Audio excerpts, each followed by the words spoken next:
We often state that high intelligence is a profound gift. But what if it is less a superpower and more a trade? Because when we look at some of the smartest people who've ever lived, something strange starts to appear.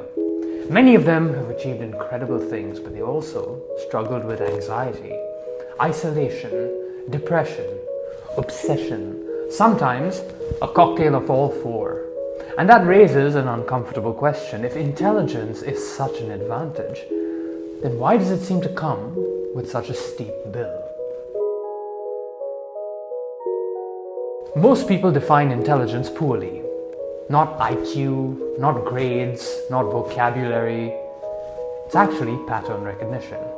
The ability to see relationships that others don't see. The ability to connect seemingly unrelated things. The ability to predict outcomes. And that's incredibly useful.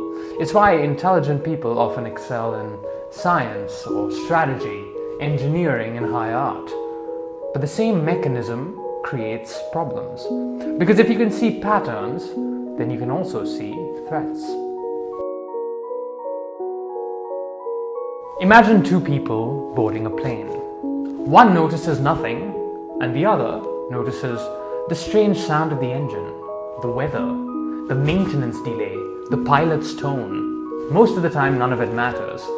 But the second person sees more possibilities, more scenarios, more outcomes, and correspondingly more risks. And this is where anxiety often emerges. The same mind that predicts opportunities can predict disasters. The same software runs both programs. Intelligence doesn't just reveal possibilities, it reveals negative possibilities too.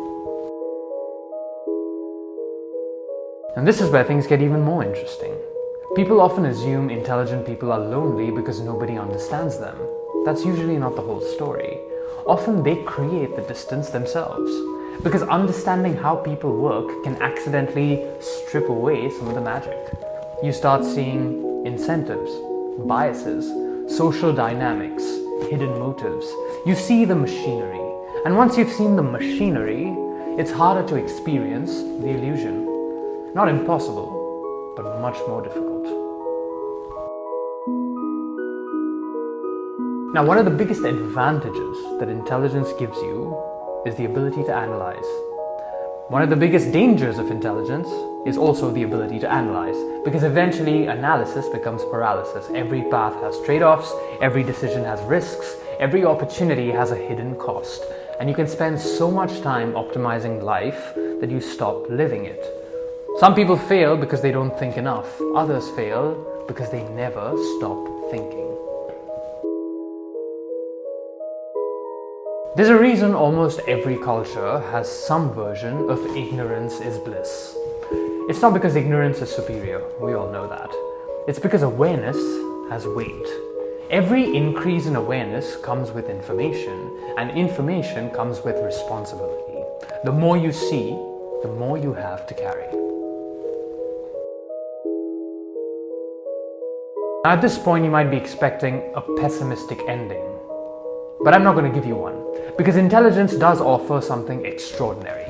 The ability to understand reality deeper, to see connections, to build, to create, to discover, to understand the world in ways that would otherwise remain invisible. The problem isn't intelligence itself.